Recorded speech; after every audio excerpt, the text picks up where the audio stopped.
देवराज सेव्यमान पावनाङ्घ्रि पङ्कजं ज्ञानयज्ञसूत्रमिन्दुशेखरं कृपाकरं नारदादियोगि वृन्दवन्दितं दिगम्बरं काशिकापुरादिनाथ कालभैरवं भजे।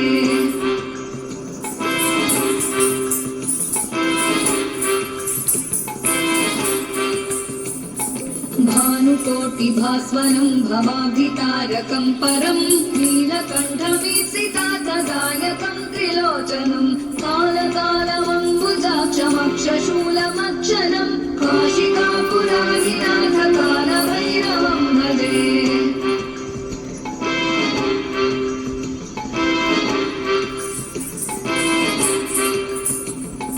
शूलटङ्कपाशदण्डपाणिमादिकारणं श्यामकायमादिदेवमक्षरं निरामयं भीमविक्रमं प्रभुं विचित्रताण्डवप्रियं काशिकापुरादिनाथ कालभैरवं भजे।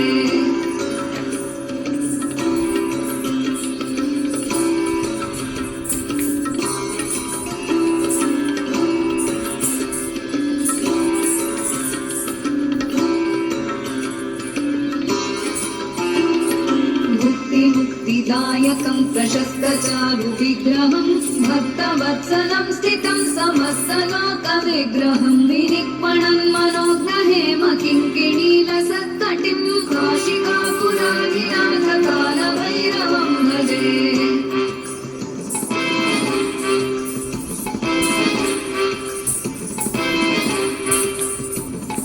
धर्मसेतुपालकं त्वधर्ममार्गनाशकं कर्मपाशमोचकं सुशर्मदायकं विभुं स्वर्णवर्णशेषपाशशोभिताङ्गमण्डलं काशिकापुरादिनाथ कालभैरवं भजे।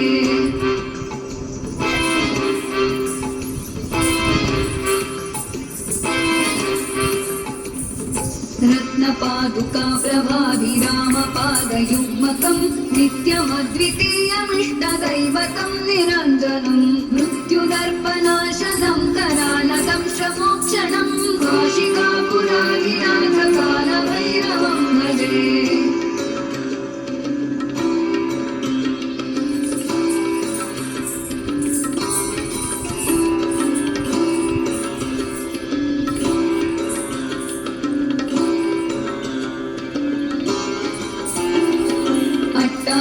भिन्नपद्मजाण्डकोशसन्ततिं दृष्टिपातनष्टपापजालमुग्रशासनम् अष्टसिद्धिदायकं कपालमालिकाधरं काशिकापुरादिनाथ कालभैरवं भजे।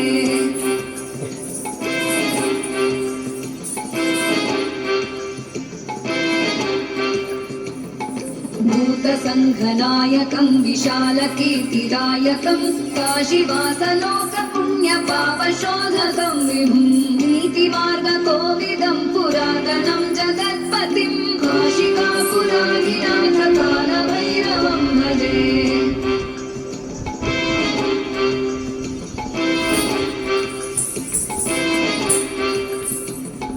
कालभैरवाष्टकं पठन्ति ये मनोहरं ज्ञानमुक्तिसाधनं विचित्रपुण्यवर्धनं शोकमोहदैन्यलोभकोपतापनाशनं प्रयान्ति